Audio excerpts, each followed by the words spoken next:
Hello, Ben. Good afternoon. Yippee-ki-yay, motherfucker. You what? Anyway, so Yes, that was definitely the with first take of that. yes, with that is pertinent to this week's film as it is Die Hard Yes, for from 1988. 1980. It's very 80s in places. It is very 80s in places. Um, shall we start with opening statements? Yes. Go on, Ed. Well, I sort of thought, well, I mean, action isn't really my genre. I like the Bond films, but it's not something I seek out. And Hmm. I figured this would be a really great action film, and I was, yeah, basically right. Um, I there's nothing I really dislike about this. Maybe the pacing is a bit, it maybe goes on for too long. Hmm. Um, There's a few times where it does drag a bit, isn't there? yeah, but Alan Rickman's fucking great. Yep. Bruce Willis is great. Yep. The story is great. It's yeah. This It it's deserves worth all the praise it gets. it's worth noting this is the first time you've actually seen this film as well. Yeah, it is. I think I've seen For bits and pieces here and there, but for the yeah, this benefit of that's the fine. audience, we this is Yeah. Ben's first viewing. I was a bit nervous you were going to fucking hate this film because typically No. speaking, if I suggest a film, you haven't been that fond of them. But Yeah. obviously we've picked this because it's our festive movies. It's not a Christmas We'll film. come on to this properly later because they are our festive movies. This was my Mm, pick, yes. and therefore I wanted it. I like this one. I think Bruce and Alan are great. Yeah. I think it's very festive. I think it's a lovely bit of action movie, and I think it feels good to watch. Yeah. So, He's a good protagonist, and Alan Rickman is a great villain. mm, It's yes, it deserves all the praise it gets. yes. So, shall we start with our usual and work through the film? Why ever the hell not? Fantastic. We start off the movie with McLean, as played by Bruce Willis, landing at an airport. McLean on a plane, McLean on a plane, and and it's not even in the rain. yeah. Yes. Yeah, Well, he says, "Oh, yeah." Go on. he's landing in Los Angeles, and he has a brief bit of conversation with the guy sitting next to him, Yep. who tells him that the best way to deal with like an after flight sickness or whatever is to scrunch your feet into a fist on carpet. Yep. It's also revealed that he's a cop. Yep. Because he's got his gun. Yeah. We have a very 80s scene where he lights a cigarette at an airport Yeah. before the bloody liberals And ruined other it. stuff. Yeah. Back these days, you Yes. can't even carry a gun on a plane. Yeah, it was yes, it was very much not the liberals. They were very much not liberals who took that from us. Um, and he gets a limo. Yep. A guy called Argyle picks him up. It's his Yep. first time driving a limo. And To to be fair, it's John's first time in one. Yeah, so they sort of sit in the front, and Argyle won't shut up because he used to be a taxi driver, and we get some more sort of backstory. Hmm. And the gist of it, John McClane is going to see his estranged wife, Yep. Holly, who works at Nakatomi Plaza. Yep. It's Christmas Eve, and they're having a Christmas party. He's coming over to see her and the kids, and maybe have a chat about stuff because he's a New York cop, and she went to LA to follow her career, and Yep. it's sort of revealed that McClane didn't want to leave New York because he's the job wasn't done and he had shit to do, and he's a New York cop, and that's how he identifies himself. But he also there was also part of him that thought, well, she won't make it. She'll come back within a few months or something. Yeah. But it didn't work out that way. And now Herb and the So kids are yeah, in LA, and yeah, he's in New York, and he's visiting for the holidays, and you yeah, know, yeah.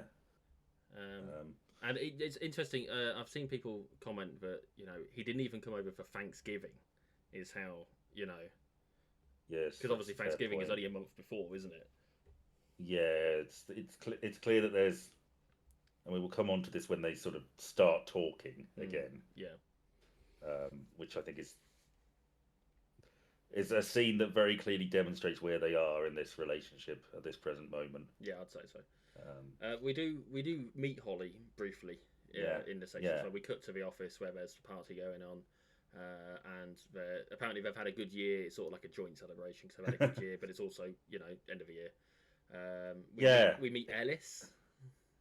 No talk of bonuses. I noticed at that. It was just the board wants to say thank you, just thank you to all of you. Please enjoy some shit champagne. Well, And you say that, but we do in a bit find out about a watch that they got for Holly.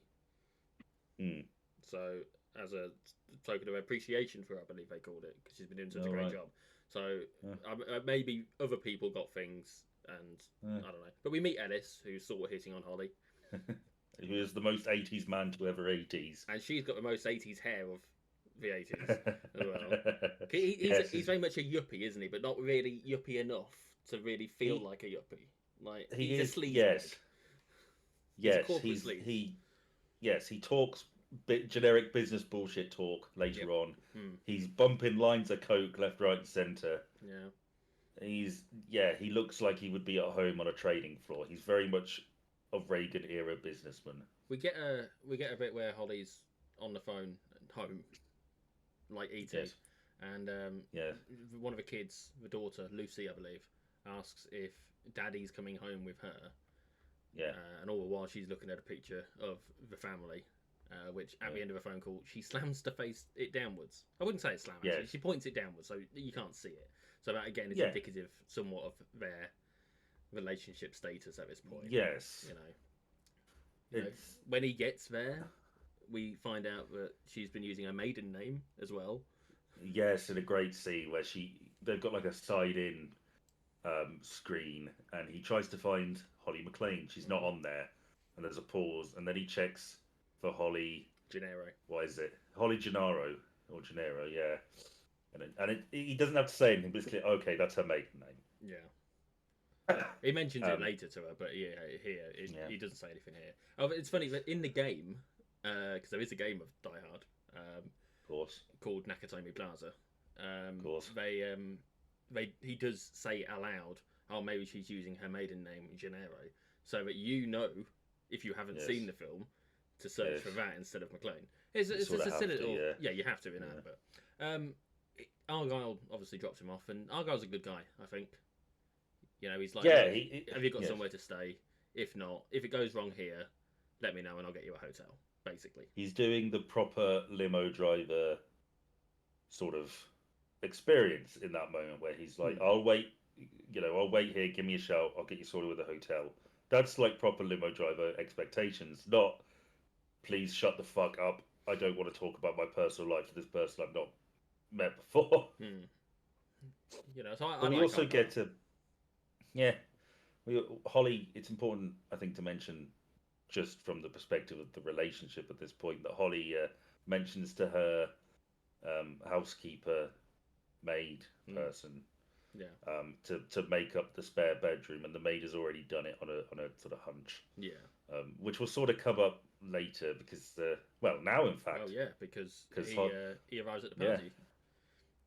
Yes, and is speaking to Mr. Joe Takagi. Mr. Takagi. Yes, and there's a funny moment where Joe Takagi says, "We didn't get you with Pearl Harbor, so we decided to beat you over with stereos." Yes, it's lovely, isn't it? Which he's is obviously joking, but it's like his tone is. He's not wrong. It's not many miles away from what actually happened. Yeah, well. We also get a bit of exposition about the building as well. He mentions that some of the floors are still being built. Yeah. He takes John to Holly's office, which is where we see Ellis doing the cocaine, and there's that awkward, hey, this is a cop. This is Holly's cop husband. Yes. you just bumped some cocaine in front of. And then she turns up. Yes. And they have that scene. Do you want to talk about that scene? Well, yeah, they sort of go to like an adjoining bathroom sort of place where he freshens up, and they're chatting, and she's sort of asking him if he's got somewhere to stay, and it's clear from what we've heard before that she would be very keen for him to stay at the house, and he's got an old cop buddy who retired out here, and he's going to stay with him. Yeah, and he keeps moaning about California instead throughout all this because he's demonstrate that New York and Los Angeles are culturally very different. Yeah. Um, but yeah, she sort of persuades her to come and stay, and they have a bit of a moment. She seems happy to see him when he first arrives. Yeah. And then they start sort of going over shit, and it doesn't go well because neither one is listening to the other, really. Yeah. And they're both just talking, and it's clear that there is a salvageable relationship in this, but it needs work. And I thought it was very well demonstrated that this thing wasn't dead, but it needs them to keep it yes, alive. I buy in. Yes, these people clearly both care about each other, but are going through a very rough patch and are too stubborn to sort of meet in the middle, or at least John is. Yeah. She gets called away to give a speech. Yeah. And he keeps cleaning himself up, and he does berate himself a little bit for having the argument. You know, he's like, yeah, oh, shit, I fucked this up. You know. Yeah. And while this is happening, we get an ominous truck arrive. It is an ominous truck, isn't it? It is. It sort of. I know the years are out, but it does remind me a little bit of the truck from A Close Shave, as well. Like, I don't know. I get the same vibe from both of them. Well, I thought that car that pulled in front of it, that was a bit risky. Oh yeah, but actually, it was planned. Was it? It's the other. Some of the other guys are in that car. I know, but it was still a bit risky to pull out right in front of them. Yeah, but they've obviously coordinated. They've planned this. Okay, I don't know. It just seemed a bit. When you take into account everything else that happens, do you really think they'd let it fuck up at the very first hurdle? Well, no, but I just think I don't know. It just seemed a bit like somebody. I really love that shot where the truck goes into the underground bit, and you've got the car carrying on the main on like the ground floor level. Something about that shot with the just truck just disappearing into the ground just really works for me. I really like it. Yeah. But yeah, so the truck goes into the underground garage, or as we call it here, a car park. Yes. Yes, because you park a car in it. Yes. Whereas two guys come into the reception. One of them's Theo, and I can't remember who the other guy is. Yeah. Probably. You know what? I've got a picture here somewhere. It doesn't matter. Probably Carl. Anyway, so it's not Carl. It's someone. So they go into the reception. They shoot the reception guard. Oh no! Oh no! And then they radio the truck, and he lets a bunch of people off. There's a telling character moment, whereas Theo and the other guy are walking in. I think Theo is talking about basketball. Something like that. It's a very casual conversation to demonstrate that these people are hardened criminals and don't care much for the sanctity of human life. Yeah, it's true. Yes. Yeah. Theo immediately begins working on the computer. Yep, locks down the elevators. I was confused by that because the elevators are used frequently. He stops them from going below floor 30. Okay. Is what it looks like happened because there's like a cut off. I thought yes.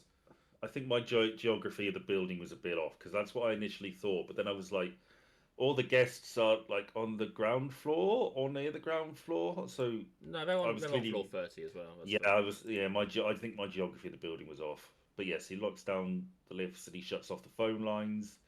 And John is having a conversation with his limo driver Argyle, and they get cut off. Yeah, he's like, I'm still not sure if it's how it's going, but yes. But we get a bit of German here to indicate where they might be from. The first of many bits of German. First of many, and it's not translated. I mentioned this when we recorded the other night for a game.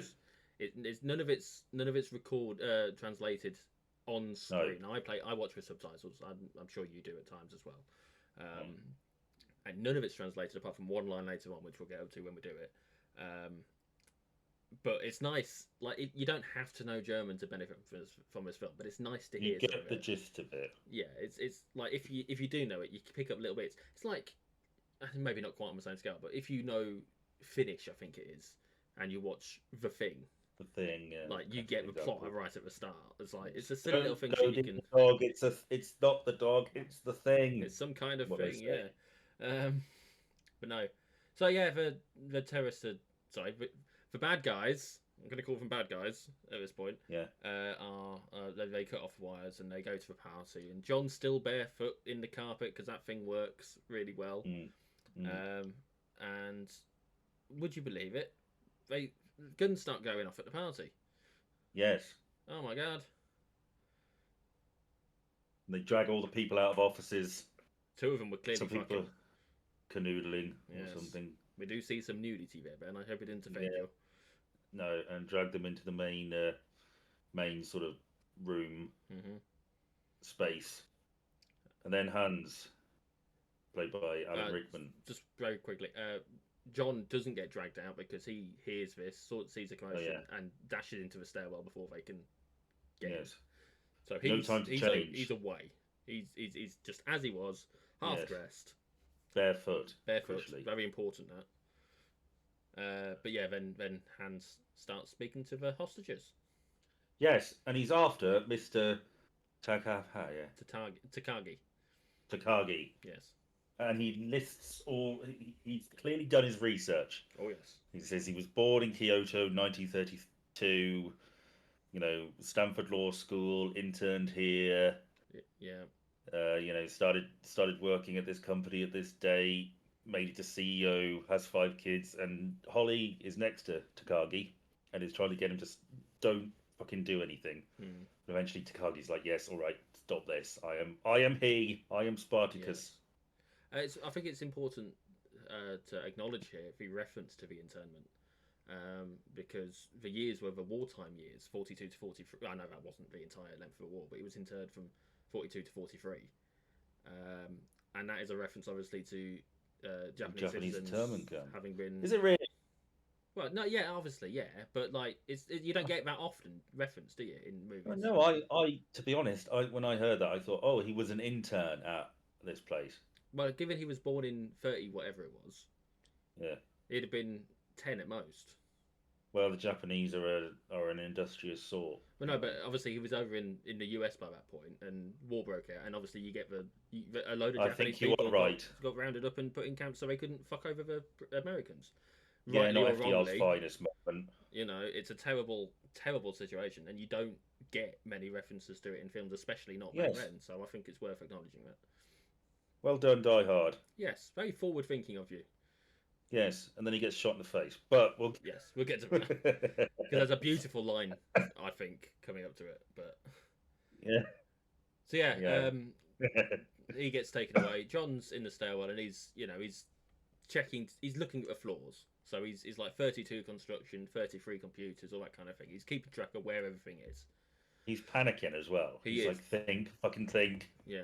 This is not Arnold Schwarzenegger who's like, oh, I know what to do. He is.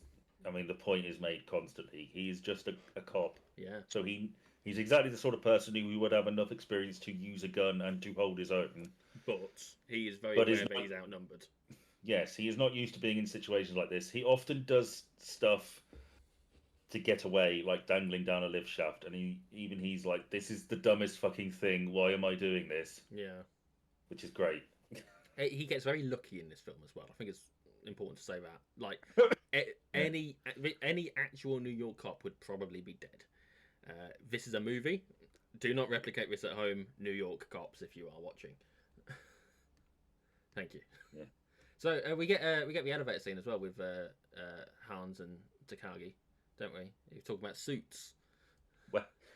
Yes. It's so when Hans starts talking to the group, he sort of reels off this thing about the greedy corporate pigs at Nakatomi Pride, but what blah blah blah blah blah. Yeah. And you get, okay, this is like a left-wing terrorist organization ostensibly. Mm-hmm. And then in the lift, you're right, he compliments Takagi on his suit, or Takagi on his suit. Yeah. And he's like, yes, I get my suit. I have 2 from there. I believe Arafat buys his there. Arafat buys his there, and it's like, that's interesting. Why would a man who ostensibly is against capitalism, it's not the sort of thing you expect that sort of person to do, to buy fancy suits and tailored suits and things like that. It's a little insight that this is not all it seems to be. It is. Ooh. John's obviously doing his stuff still, and he spots them with guided missiles at one point in this bit. and then arrives on the floor that Hans and Theo, the computer guy, are talking to Takagi. Yes. We get the line, "What kind of terrorists are you?" Yes. Who said we were terrorists? Yes. Yes, with their literal missiles. I think it'd be reasonable to assume they might, in fact, be terrorists. But we'll get to that a little bit more. So they want a code from him, don't they? Yes. So it's one of the 7 parts of the code stuff that you need to get into the vaults. Because there's $640 million in untraceable bearer bonds, yes, which apparently is about $2 billion in today's money. No, that's quite a lot of money. It's an awful lot of money. Yeah. So it's part 1 of 7. He could very easily give it away. He even says, "Look, you're not going to get in there, even if I do. It's not so do it then." Yeah, you might as well just do it. You might it's as well like, do well, no, I could. Tokyo will change this in the morning. Yeah, they make a point of saying, "Don't know, but this is like 10 days operational funds for the company. Yeah, it's a minor inconvenience for you. Minor inconvenience, yes. And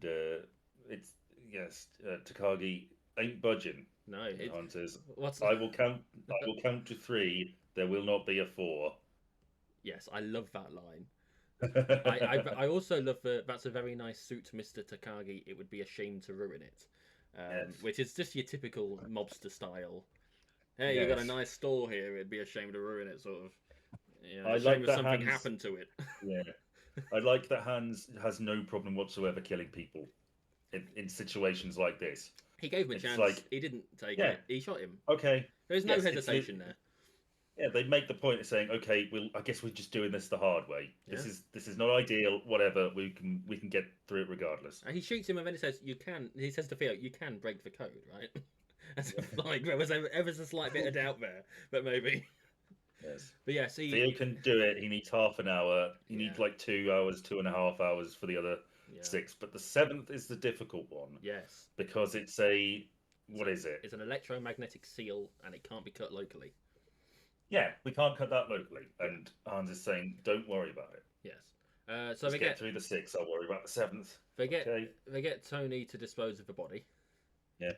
Carl is sent to check on Heinrich's work, and I noticed that Carl here gave Theo some money, and I presume that this is because they bet on what Takagi was going to do.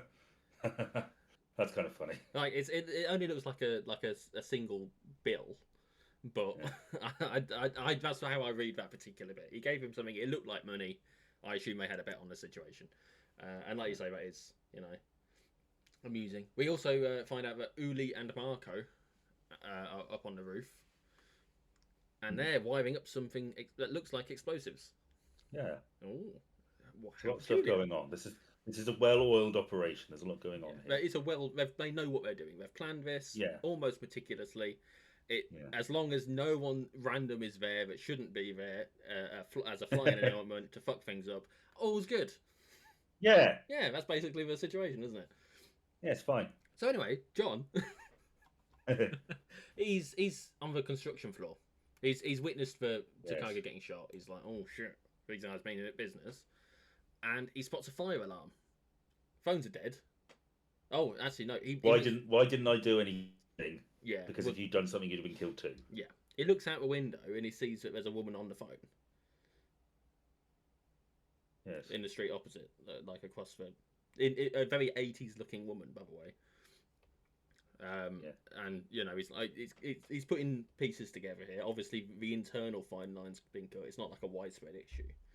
And he ends up putting a fire alarm because it's one of those sorts of buildings where there's automatically going to be fire engines sent out to it because it's a big fucking deal, right? It's a fucking massive building. You don't want that to get out. It's a skyscraper. Yeah.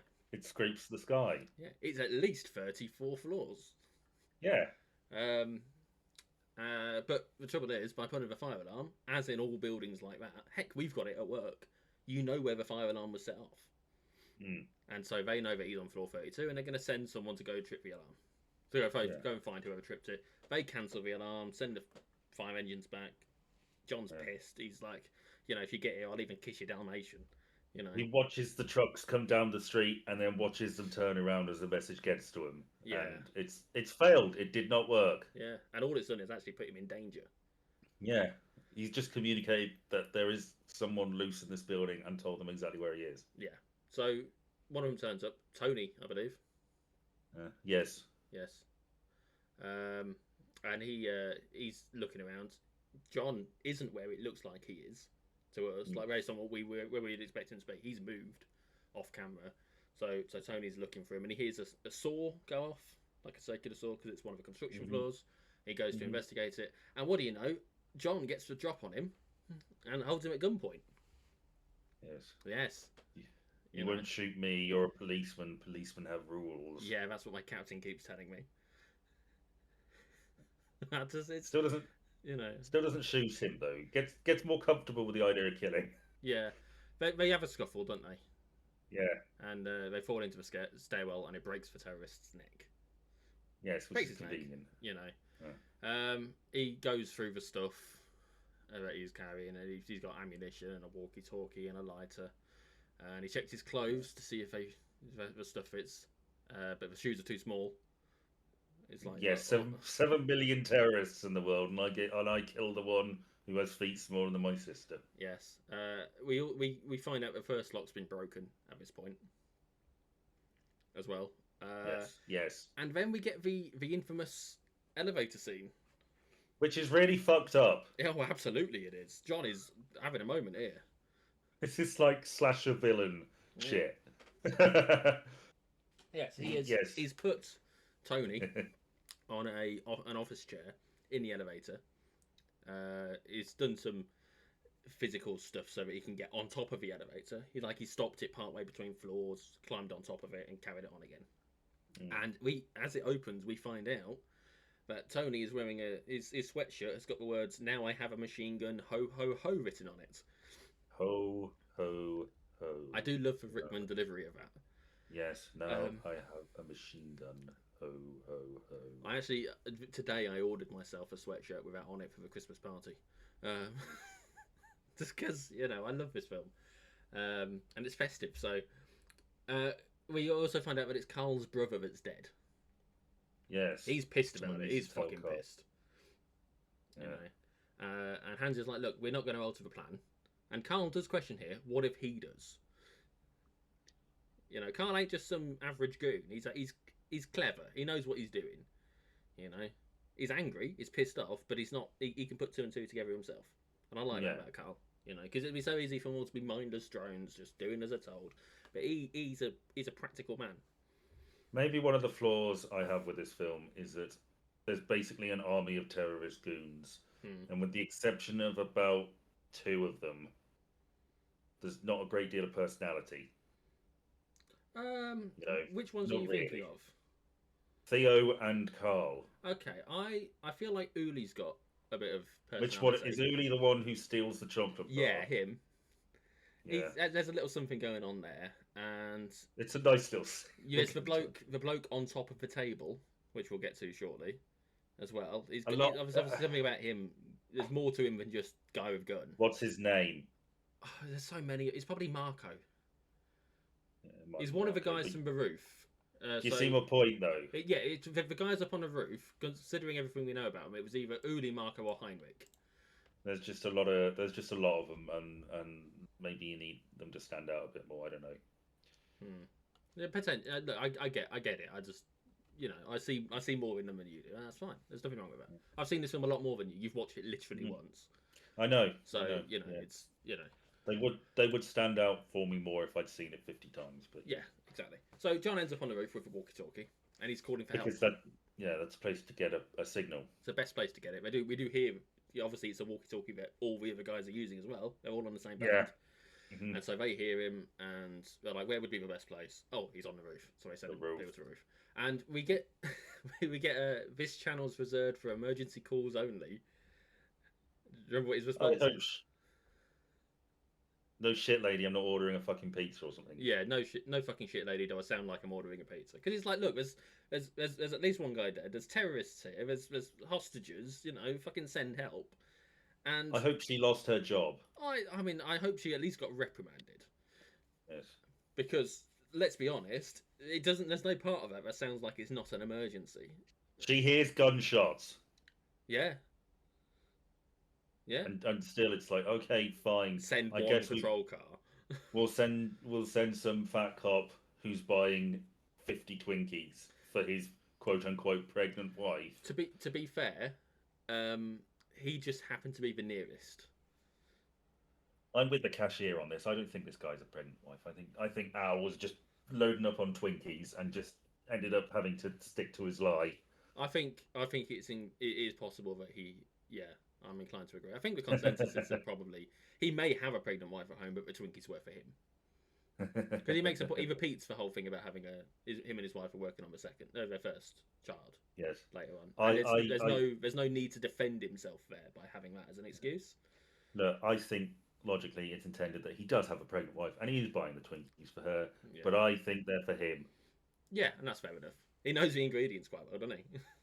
He does. Yeah. Well, because he cares, he gives a shit about his pregnant wife and is Well, of making course, sure yeah. that it's all healthy It's not. for him, for the growing boy inside her tummy. The growing boy that is Sergeant Owl Powell. Uh, Anyway, we just look over. He does look over at the building and he sees the muzzle flares. He's like, yeah, "What the hell is going on there?" something's So off he clearly. goes. Yeah, he goes there. It's whether Carl is one of the guys on the roof, and he insists on being the guy to kill Yes, John. He's like, yes, I'm killing him, basically. yeah. Nobody kills him but me. Yeah. So they're shooting at John, and John's Yeah, sort of he gets Carl's again. He's being clever about this. He's not shooting them with the other guys. He's trying to flank him. He's taking advantage of the situation because John doesn't know how many have gone up there to get him. Carl cuts across the roof a little bit and tries to flank him, and it doesn't work out. But he does again. It's more evidence if we need it that he is more than just the average gun guy. yeah. Um, so yeah, he ends up heading inside. John does, and he has to find somewhere to hide. Mm. He ends up going into the ventilation system. Yeah, there's a whole thing. Yeah, I mean I summarised it right quite. That is literally my note. John heads inside, ends up in the ventilation Yeah, system because it's so long much shit story. that happens. There is a lot. Long story short, they almost find him but don't, and it's kind of tense. And he ends up in an office, and Yep. he sees a police car driven by Al show up in the plaza. And Al sort of drives around a bit, and it's like, okay, there's a guy at reception. I'll head in and chat with him. But they have a bit of a chat, and Mm. he sort of asks if he can look around, and the receptionist says, "Yeah, sure, go for it." So he's walking around, and we see a guy around the corner with a gun. Yes. And at a certain point, I was like, you know what, fuck this, I'm going. So he leaves, gets in the car, and McLean is freaking the fuck out at this point because he's like, no, I need to get this guy to stay. He takes a chair and he's hitting the window, Mm. and then a couple of goons show up. Yes. We have one of the. They obviously hear. I'm assuming they hear the window break. Yeah, And they send in German a guy down to floor 34, hmm which again, if you know your German numbers, you can pick it up. That guy Schnell. spots. That guy spots John. John holds him up, and there's having his tense. Don't shoot, don't shoot. And then Yeah. a second guy turns up, and John kills the second guy while the first guy Mhm. picks up his gun again. John has to dive under the table. Guy gets on the table, shooting individual shots rather than trying to actually kill him. Mm. And he runs out of ammo. Yes. Has to reload, whilst saying, "Next time you have a chance to kill someone, just do it." Yeah. To which John immediately takes that advice and shoots him. Yeah, unloads his clip almost through the table Yeah. up into this guy and says, "Thanks for the advice, pal." Which Well, reminded me Zagan. of the scene from Van Helsing. Mm, Way yes. back when. Do you remember that? Our When first fucking video where we talked about movies. Yeah. yeah, when Alira is confronting what's her face, and he says, "I'm going to. It's your blood that will keep me beautiful through the years. What do you make of that?" And she gets stabbed through the heart, and the response is, "I think if you're going to kill someone, do it. Don't stand around talking about it." Yeah. That made me think of that. That's fair enough. But now, yes, Pound's about to leave. well, John does what I thought he was going to do at the start. I thought he was going to throw Takagi's body out of out the window. They got someone to clear that up. Yeah, I thought he was going to find him in a cupboard or something. Yeah. But now he's got two bodies. So he hurls one of them out the window. Yep. And it lands on Al's bonnet. And of course he freaks the fuck out and As you reverses and goons are shooting at him to try and stop him because now he knows for sure and he's going to bring others. Why would they do that? That just makes it even worse for them. That's one of the dumbest things they do in this. I don't know. You panic, don't you? Yeah, I suppose. But no, it's he knows we've got to stop this. We've got to kill this person who knows. Yeah, he ends up reversing panicking. Ends up basically vertical. Yeah, because he's reversed on a bit, and he calls it in. Yes. We do. There's a couple of bits that we've skipped over here. I know there's a lot happens in this section, but whilst he's in the ventilation shaft, he has lost his machine gun at that point. He's ended up using it as like a wedge to help lower himself down. It was, absolutely was. My note says that he barely avoids falling to his presumable death. Yes. Because he misses the bit he was trying to grab onto, and ends up barely grabbing onto another bit to climb into the ventilation. Mm. We get two quite famous lines whilst he's in there. Come out to the coast, we'll get together, have a few laughs, and now I know what a TV dinner feels like. Yeah. We get him using his lighter. We get an iconic shot whilst one of those is happening, and Carl sees the lighter light, so that's how they know he's still alive. And they end up shooting the ventilation in the office that he's in, and barely missing him. Yeah. Doing a sort of pushing for vent to see if they can get him, find where he is. And they leave before they get to him. Very lucky. The timing on this is very lucky. And I think the other bits that I've got there that I wanted to mention. So, but especially the lines. They're quite famous lines. So Powell calls for backup. Yep. And we get a load of cops showing up. But that's fine because police involvement was necessary. Whatever. Yeah, we get a moment where Hans is told the police are here, and it's like, it's fine. We needed them anyway. It's like, okay, that's sort of interesting. We sort of get a bit of Hans's plan. Yeah. Because I think, does Hans sort of talk to the section chief before or after the SWAT team make an attempt to storm the building? I think after. Okay, so the SWAT team make an attempt to storm the building, but the terrorists fight them off. No, we've missed a few bits here. TV station. We get John and Hans talking on the radio, and we find out about the detonators. Yes, because John found some, hasn't he? John's got he found all of them. Yeah. The reporter is sort of aware of something going on because he's got a police scanner. Yeah. And then John and Al talk on the radio. John's pretending to be someone called Roy because he's partial to Roy Rogers. So there's this whole, who are you, Mr. Cowboy, sort of thing. Because are you another American who grew up watching too many action movies? Because too many John Wayne movies. Yeah, actually, I preferred Roy Rogers. Yeah, so he goes by the name Roy for a period of his film, and he tells Powell that it's like, this is a party line, and the neighbours have got itchy trigger fingers. Yeah, it's a nice little bit of what it means, but it's code enough that it might not necessarily, it's like, I like it. So the Powell thinks he's a cop, rightly so. Powell's boss, who is an arsehole and a bit incompetent, as this film demonstrates, thinks that John could be a terrorist. Yes, basically everybody, apart from everybody in a position of power in this film, in the police force or law enforcement, is an incompetent asshole. Yes, absolutely. It's just they consistently make mistakes, and we get this bit. It's a little bit later on where Al's like, "Look, this is a bad idea," and then it's absolutely a bad idea demonstrated like 10 seconds later. It's like, fucking look, this is a guy who clearly is a competent cop, but he's, for reasons that we'll find out later, he's just a patrol guy. He's just there's a couple of things I want to point out. John has the names of some of them. He knows Hans, and he's been writing them on himself while they're having a Carl. He wrote them on himself. He's seen their ID cards, and is like, okay, these are very professional fakes. And he notices that the cigarettes are European. Yeah. So he's like, oh, that's cop stuff. That's investigative stuff. Yeah. And he passes that along. There's also a scene later on, I think, where the deputy chief is like on the radio, and Al is looking at him. Yeah. And he's just sitting there with his head like leaning on his arm, like just looking at this guy like, what a fucking idiot. Yeah. We get Holly and Hans interacting as well, don't we? Where she's like, I've got some requests. And he's like, what idiot put you in charge? You shot the guard.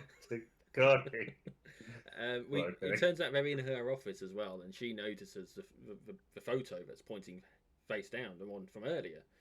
Yeah. There's a lot of stuff in this film that leads up to something. There's not a massive amount. It's not on the same scale as say Hot Fuzz that we talked about this, but I would say a good 80% of this film is either lead up to something or pay off for that thing.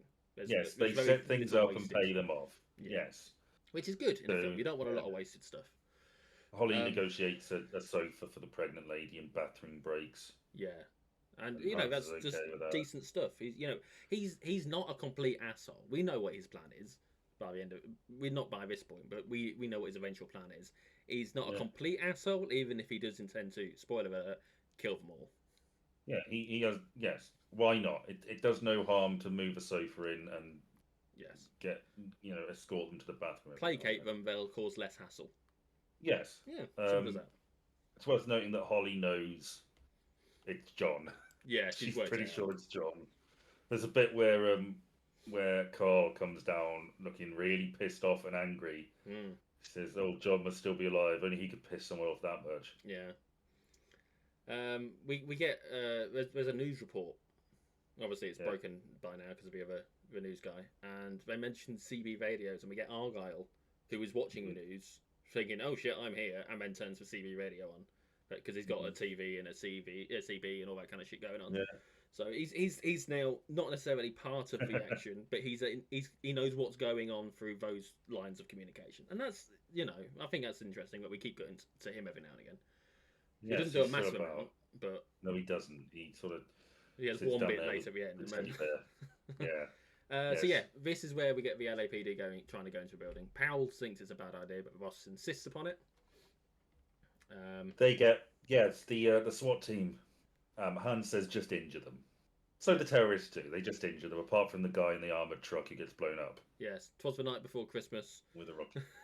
And all for a house, not a creature was stirring, apart from the 4 SWAT team members in standard 2x2 formation. Which John sees that this is going to shit. Yeah. So he has some C4. Yep. And he drops it down the elevator shaft on a chair tied to a computer. Yeah, he's improvised an explosive basically out of it. It blows up from the bottom, blows out like the first few floors, kills a couple of the terrorists. Yep. And pisses off the section deputy chief, who's like, "What are you doing? You just damaged that building." And he's like, "Fuck off! Watch you get butt fucked on live TV." What is it? He says, "We've got people covered in glass down here. Glass? Who gives a shit about glass?" Don't come back to bite him. I'd never really thought about that bit. And then I heard it whilst I was watching it the other night. It's like, oh yeah, of course. One of the news things, we find out that Hans is part of was part of the Volksfrei movement, but they've basically said he's not part of our group anymore. Yeah, they ran him and said he's nothing to do with us now. Yeah, he's been disowned by them, either for this or prior to this. We're not too sure. It's not clear, I don't think, from what I can recall. But he's not part of them. They're like, this ain't nothing to do with us. We're not doing this. Yeah, I think the implication of that scene is he was with us. He hasn't been for some time. Yeah, and I'm happy with that. For it. Ellis. We get that fucking idiot. Yes, he thinks he can negotiate with them because he negotiates $1 million deals for breakfast. Yes, he's been bumping coke lines throughout this entire thing, and it's, believe it or not, gone to his head, and he's like, "I'll save us." So he goes to negotiate with Hans. Reckons he talk? Yes, Hans is not. Hans is like this idiot. "Oh, well done. Yes, you figured out. Well done. We are here for something. Congratulations, you have been paying attention." Oh, well done. And Ellis says, "I can get that guy for you who's fucking up all your shit." Yep. Then when we cut back, one of the guys is like pouring him a Coke into a glass. He loves his Coke. Yeah. So Ellis calls up McClane. Yeah, he gets addressed by the name John. Yes. And it's revealed that he's part of the NYPD. This is now on the. Everyone knows it. Anyone who's got communicating knows that this is a situation. Yeah. He's John McClane, and he's a cop. Yes. And this obviously shits McClane up. Hang on a sec, because I'm getting a phone call. Bear with. Okay. God's sake. Oh, okay, cool. Thank you. Right. You done? My son's on his way back. Okay. It's fine. He can let himself in. I just, yeah. Okay. So yes, Ellis says tries to get McLean to surrender. John is sort of having none of it and says, you don't know what you're dealing with. He's going to kill you." Yeah. This doesn't buy it. It's like, okay, we don't need to get method here, Hans. You don't need to get the gun out. This It's is like, this is for radio, sake. not TV. Yeah. Yeah. And then we hear a gunshot. I think. But it's worth. I think it's worth. Hang on. Oh god, yeah. You go. You go. It's worth noting that Ellis has said that McLean is his friend and Yes. came to the party at his invite. Yes, he's not sold out Holly here. He's only trying to get John to calm Which down. is either it's a clever move to keep Holly safe, or it's a clever move to like exaggerate his own importance. I think it's like the I'm second one. his friend. It could be either. They won't kill me. They'll use me to make John do what they want him to. You know. Yeah. Who kills him? He has this bit. He says, "Look, John, they're gonna kill me," and then he pulls like a face, like a smirk to hands, which I really like. I tried to get the shot of it, but I couldn't. I'm either I've got it or I haven't. But I wanted to get that, if possible. Yeah. But yeah, he gets killed, and obviously, of all the people who die in this film that aren't the terrorists, probably the most deserving. Yeah, Ellis was a twat. You know, and there's a few other people that are supposed good guys that die as well, but he's I don't feel bad about him dying. Arsehole. So we get Hans' demands, don't we? Yes, he asks for the There's a very funny moment. He asks for the release of like various terrorist groups that have been arrested. A bunch of people in Northern Ireland, a bunch of people in Canada, a bunch of people in Indonesia. And Carl's like, "What?" And he's like, "I read about them in Time." Yes. It's clear this is not genuine. Yeah, it's just stalling for time. Well, no, it serves a much bigger purpose, because now that he's made official demands, the FBI need to get involved. Well, yeah, this is true. And he needs the FBI to get involved for the final step of his plan. Yes. So yeah, he makes his demands, and it seems like the chief is like looking into it. And Carl says, "Do you think they'll even try?" It's like, who cares? Yeah, it doesn't matter. It doesn't matter. You know, he wants those to be released, and then the terrorists and the hostages are to then be flown together to the airport where they'll be released, and they'll carry on their ways. That's the quote unquote deal. Yeah. But obviously, yeah, we say, it's a complete ruse. The FBI turn up, and we get Agent Johnson and Special Agent Johnson. That's not Special Agent Johnson. That's Franz Sanchez from License to Kill. It is, but also Robert Davi. Also, it is Special Agent Johnson, and there is no relation between the two Johnsons, Big Johnson and Little Johnson, as some people. Couple of Johnsons. Yes, which is very they fitting, fucking act it as well. Given their behaviour, Yes. They immediately take charge. Yes. And we'll try and let you know when we commandeer your men. Yes, they get a helicopter, or they're given the orders for helicopters to show up in 5 minutes. Yeah. The gist is they're just going to pop the terrorists on the roof. They're going to kill them. Ah, no, there's a bit more than this. Oh. Oh, well, yeah, we got a while before that. Well, I know, but that's their plan. That's what they established there and then. We don't get the helicopters just now. We get Hans checking the explosives. Yes. He's like, "Look, I'll go in and check the explosives." He ends up putting his gun down, and would you believe it? He bumps into John. Yes. So he does what any sensible person in that moment would do, and he pretends to be a hostage. Yes, very quick thinking. Yes. He does an American accent. What's his name? Bill Clay? Bill Clay, yeah, because there's a guy on the wall, Clay, W.M. So presumably William something Clay. Yeah. Yes. And he talks about how they have a smoke together, and he's done some shooting before on a ranch, one of those games where you shoot paint. Yeah. All in what I don't think it's all that convincing an accent personally. It's not a great American accent. It's not, but he is at this point a British guy playing a German guy pretending to be an American. So I'll let him off. Yeah. there's a couple of levels to it, so But John gives him a gun. Yeah, he does. To protect himself. He does. And almost immediately, Hans reveals himself and holds McClane at gunpoint. But John doesn't seem too bothered about this. No. And is right not to be bothered because the gun isn't loaded. Yep, he knew what was going on. He's a clever clogs. But annoyingly, just as John's about to react, the elevator, because he calls on the radio, doesn't he, to get some people up to in German. I don't catch what he says, but he calls them up in the elevator, and they arrive just as he's about to. Yeah. So they're on the computer floor 32 or 33 because it's for computers, and he ends up in like the room, and we get John takes down 2 more of them here, just shooting, which is somewhat impressive. 2 or 3 more, because I think there's one of the guys in the elevator doesn't get out of the elevator because of it, and then there's at least 2 more in the room with computers. Yeah, and we get Karl Scheistem-Fenster. From what does that mean? It means shoot the window. Yes.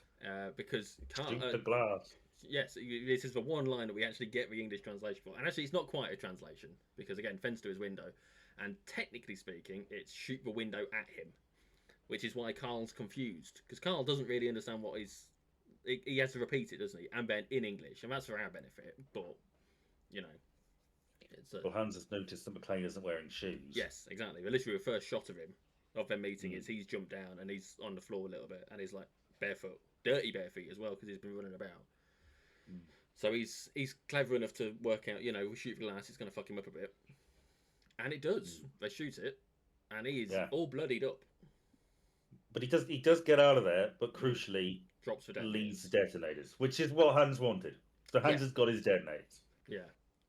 And I think I don't know when it's revealed, but he's going to blow the roof up with the hostages on as to sort of cover for himself. Yeah, it's a bit later, but yeah, okay.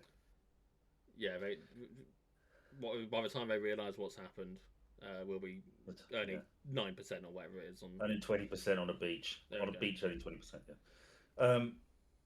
Yeah. So the FBI. God, interest rates were high back then, weren't they? So the FBI get in a helicopter. And we get a dig. They cut the power. Do they do that first? Yeah, they cut the power first because all that's left is the electromagnetic log, and we find out about Powell's accident while John's cleaning up. Yes, he blew a kid's head off.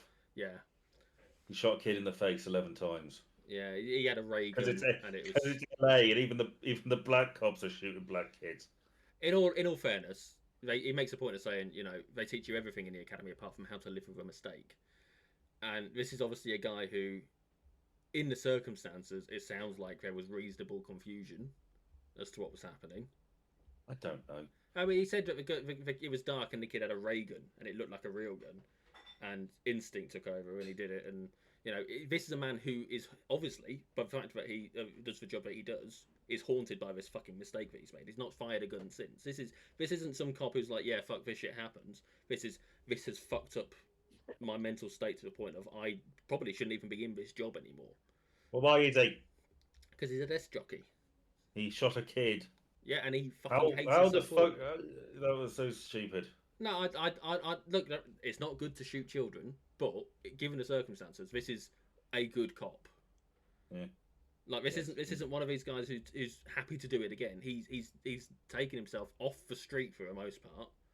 He was on his way home. We found out. That's it. It was just on his way home apparently. I agree. And I feel really strongly about Al being a good guy.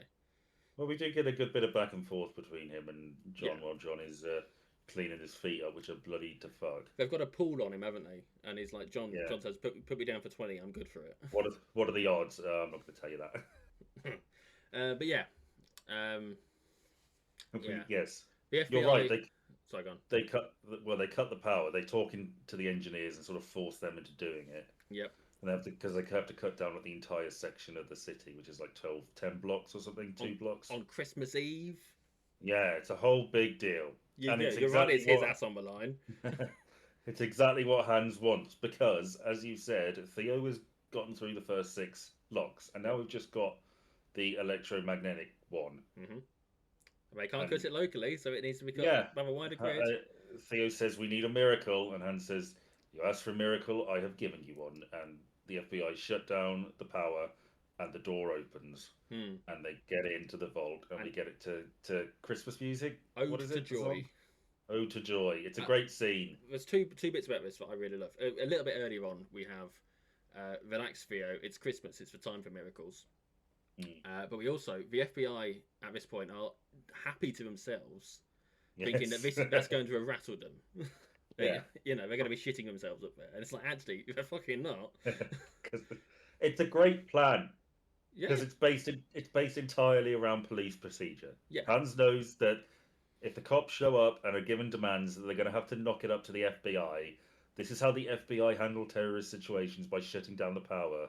They will give us exactly what we need to get in. Yep. And then we can get out by our own method. Yeah, it works perfectly. Yeah. Well, it doesn't work perfectly, but it's a good plan. The only reason it doesn't work is because John, as we've previously established, doesn't always follow the rules. Yeah, it's just a unexpected interluder. Yeah. Have they kidnapped Holly by this point? Not quite. We find out the FBI. The FBI then get the choppers, and we get this whole, you know, the FBI are going to go and kill them. They'll lose maybe 20% of the hostages. Yeah, I'm fine with that. When the choppers land, the terrorists will blow up the roof, and it'll kill everyone. And happy days. John realizes that Hans must have been up to something if he was up on the roof, so he goes to investigate. And the scumbag reporter's made it to Holly's house, and he tries to get the kids on TV. And that thing on the TV, that comes on while Holly's in the office, and it makes it obvious that she's invested. Yeah, that they're related, connected, and that's when she gets taken, while all the other hostages are herded up to the roof. Hans picks up the photo that's been put down, and of course he's seen John by this point, so he knows what he looks like. Puts two and two together, is like, Mrs. McLean. Pleasure to meet you. I'll make your acquaintance, or something like that. The FBI, as you said, the FBI guys say, well, we estimate like 20 to 25% of the hostages might not make it out. And they're like, yeah, that's acceptable. I can live with that. Yeah. We also get a scene where Robert Davi is like, this takes me back to Nam. Just like fucking Saigon, eh, Slick? It's like, I was in grade school. I have that shot, and I have put those quotes on there because I like that.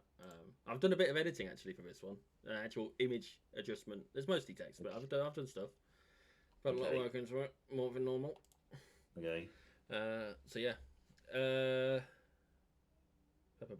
Yeah. So anyway, John's up on the roof, and he and Carl are fighting because Carl's found him, and he ends up basically hanging Carl with chain.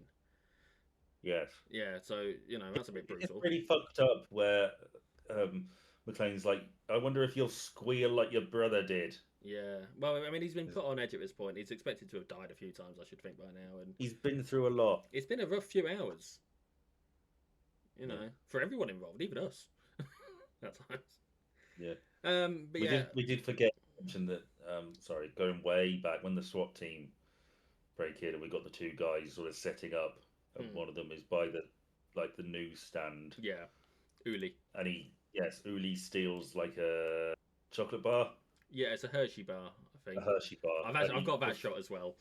before he does it, he sort of looks around to make sure nobody's watching to see if he can get away with stealing a chocolate bar while being part of a terrorist who's hijacked this skyscraper, which I just think is sweet. Yeah, it is. Again, he's one of. This is another character who's got a bit of character, even though it's only a little something, but there is more to him than just. I'd have liked more than that. Yeah, and that's fair enough. Anyway. McLean gets to the roof and is trying to get the hostages off. Yeah. Oh my good lord! One of them's pregnant. And just starts shooting in the air to be like, get the fuck off the roof. And of course the FBI see this and goes, oh my god, the terrorist is going nuts. Let's take him out. Yeah, it's a bit like that bit in Team America where he's got it's in the back of a Jeep. Yes. And there's just this whole complete confusion about who's who. Because they think they've been spotted. They think they've worked out that it's a ruse by the FBI, don't they? Yeah. They're like, fucking take him out. And the hostages get herded downstairs. Right past Carl's hanging body, by the way. Yeah. You know, John has to jump off the roof because he can't go down the stairs after all the hostages, and he ends up getting taking a fire hose, wrapping it around his waist, and jumping off the roof just as the explosion goes off. Yes. And that takes down the helicopter. Kills our two FBI assholes. Yes, the twins. The deputy chief of police says, "Well, I guess we need more FBI guys." Yeah, something along those lines. Yeah. But yeah, John, he ends up having to break in through a window. He tries to kick it in. He can't do that. He ends up shooting it, swinging himself in, and then nearly getting dragged out by the fire hose. Manages to just about stop himself from getting dragged out from it. So that's again another time where he should have probably died. Yeah. Meanwhile, oh sorry. No, you did. Well, Holly's in the vault with Hans, and she realizes what he's doing. She says, "Well, you're not a terrorist. You're just a common crook. You're just a common thief." And he gets really angry. He's like, "I am an exceptional thief." Yep. Which I really like because he is. This is a good plan. Yeah, this is a plan. Good plan. If it wasn't for John, this would have probably worked. Probably, yeah. You know, because you know they're nicking all these bonds, and Theo is sent to go get the ambulance. Yeah, out the back of the truck, and that's a wonderful way of blending in at that point. It's because there's going to be so many ambulances. It's a classic, yeah. Yeah, I'll put it on par with the like the school bus at the start of Dark Knight, or the normal bus at the end of Italian Job. Personally, yeah. But the real hero, Argyle, yep, notices and drives the limo into it. Yep, and then punches Theo in the face and looks so happy with himself. Which makes him the only villain to live. Theo, he's the only guy going to prison for this because the others are all dead. Yeah. And I mean, again, this is America, so he'll really do some fucking time because he's black. Yeah, and he's a nerd. I know. I mean, he ain't having a fun time in the showers. Or maybe he is. We don't know his sexual orientation or his preference for butt fucking. Well, rape is rape, Jordan. Anyway. No, well, hang on. It is possible to consent to those things. Yeah, it's possible, but it's prison. Okay, yeah, he could consent to getting butt fucked in prison. I'm just saying, just because people fuck in prison doesn't necessarily mean that none of them are up for it. That wasn't the trope you were citing. I know, and then I backtracked by saying we don't know his preference. Well, I'm just saying, it's possible that he'd have a bad time. He might have fun. So McClane finds Holly and Hans. Yep. And there's two guys there with guns pointed on John, and he's he's outnumbered. Hans is holding a gun to Holly. Mm-hmm. So he drops his machine gun. Yeah. And they have a chat. Yeah. And McClane, he puts his hands on his head, and they all start laughing. Yeah. Which buys enough time for him to grab the gun, sellotape to his back. Yeah. Shoot the henchman, and then shoot Hans in the chest, who falls through a window, holding on to Holly. Yeah. Yeah. So there's a bit of a struggle there, but he gets her watch off, and Hans falls to his death. The watch that was mentioned, really, almost right at the very start, by the way. Yeah, there you go. Maybe I'll see it later. Yeah, you fucking do, don't you, John? Yeah. Yeah. That drop, apparently. I know. I'm saying the benefit of the audience. Apparently, they were told. Alan Rickman was told they were going to drop him on 3, but they actually dropped him on 2, and therefore the fearful reaction is genuine. Apparently, that's what's said. Yes, I heard he was very, very annoyed by that. Well, can you imagine an annoyed Alan Rickman? That'd just be his normal face, wouldn't it? He always looks annoyed. In fact, he's annoyed in everything I've ever seen him in. Well, he's not annoyed when he hits that pavement. Well, no, he's fucking dead. I hope that wasn't a hostage. Yes. And that's the point, actually, because we go from that particular police deputy chief or whatever being like an incompetent but still in command of a situation-ish from a police perspective person to basically just having one-liners. Yeah. And situation. It's weird. He loses control of it, kind of. Yeah. Yeah. Anyway, Holly and John make it out of the building. John spots Powell in the crowd, and they have a little laugh and they embrace. And I did actually think, whilst this, that you could probably recut parts of this film to make it look like there's a romance between John and Al. I was expecting John to say, "I didn't know you were black." I think I maybe saw that in a parody or something. Yeah. But I felt like that line was in this. I was like 40% sure it was going to pop up. Yeah, well, but it didn't. Not. And then there's a commotion, isn't there, Ben? Yeah. Yeah, because Carl somehow has survived. Yes. He's been helped downstairs. He's got like a blanket around him, hasn't he? So I'm assuming that he was still alive, and they were helping him down, the fire crew, or whatever reason. I personally would be a bit suspicious of a guy who had a gun dropped on the floor next to him, and or presumably dropped next to him, and was hanging from a metal chain. But Well, maybe he got himself out of that situation. maybe we don't know. But anyway, He found him stumbling down a set of stairs. He's got his gun, and he's determined to kill John still, because you would be. He killed slow motion. And then he gets shot by none other than Argyle. No, Sergeant Powell. Yes. Who's presumably got over his "I killed a black kid," or killed a kid. I don't think we know it's a black kid, do we? We just know it's a kid.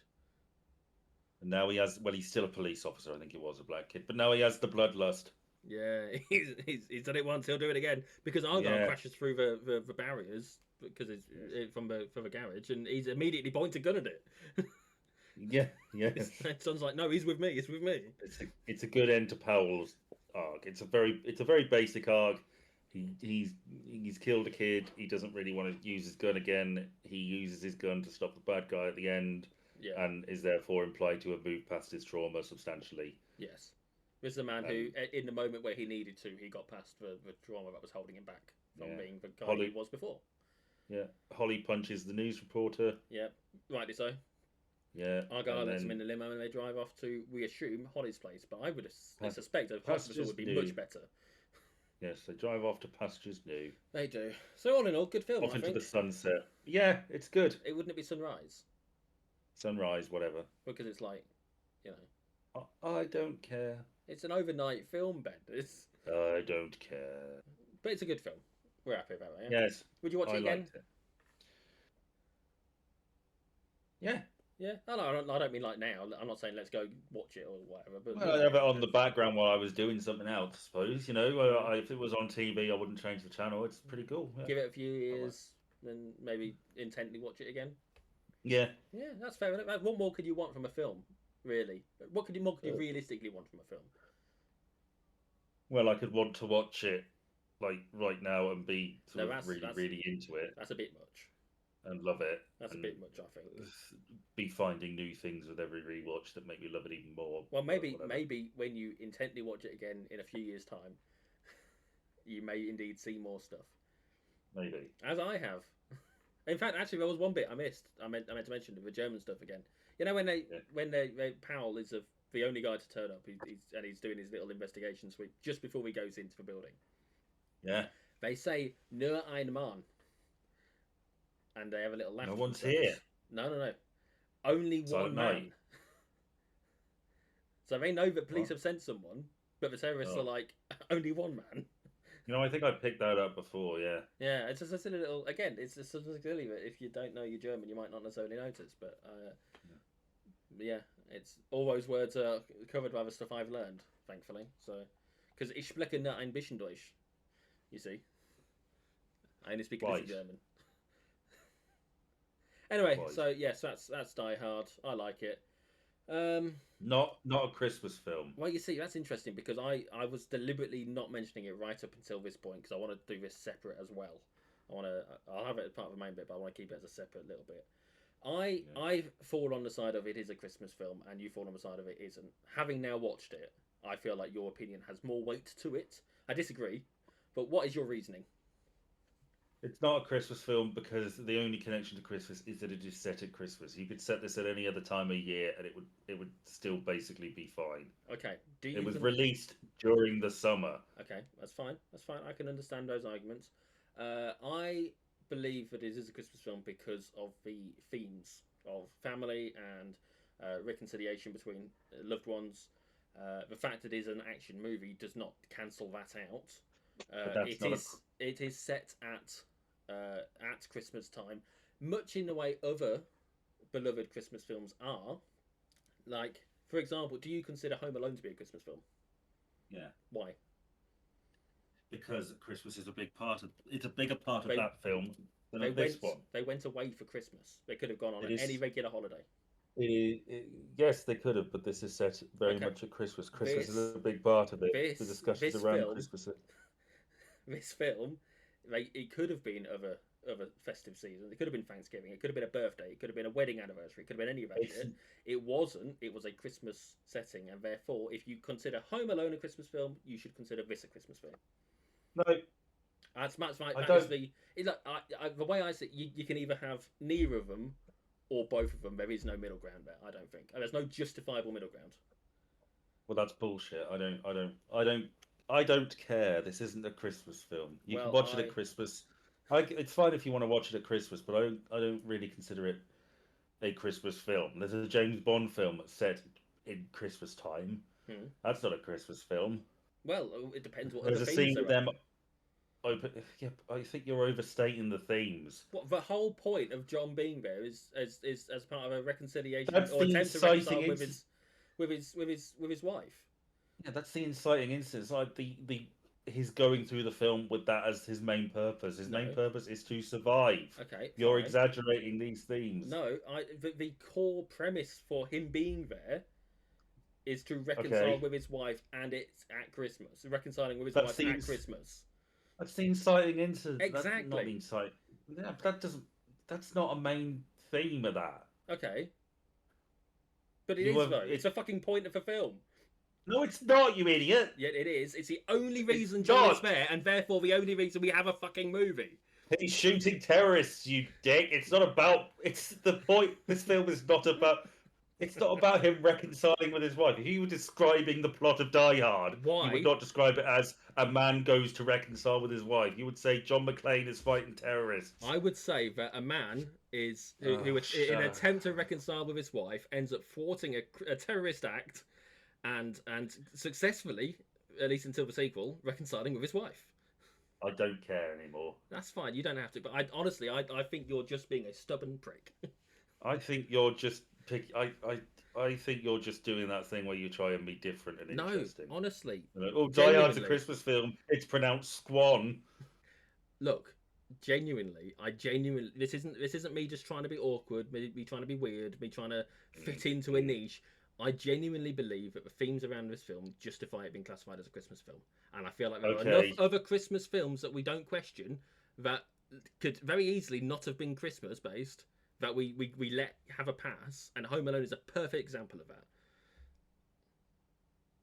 Okay, I think you are wrong. You're entitled to. I think you are wrong. Thanks, everyone.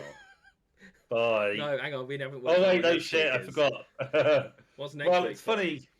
It's funny we talk about Christmas films that might not actually be Christmas films. Oh, okay. What's your Christmas film that might not be a Christmas film? Well, you could argue it. I don't think as convincingly as you could argue it with this one. Okay. But it's an animated film, stop motion animated. It would be appropriate to watch on 2 separate holidays. Oh my god, hang on. Is this by any chance Nightmare Before Christmas? Yes, we're watching The Nightmare Before Christmas from 1999. This is one of my partner's favourite films, so I should think that we'll be watching it together. Yes. I don't know I like the songs. I don't think I've seen it actually before we record. 1994. Yeah. Are we older than this, Ben? Yes. This is Halloween. This is Halloween. Like it came out late, Halloween, 94 then. Halloween.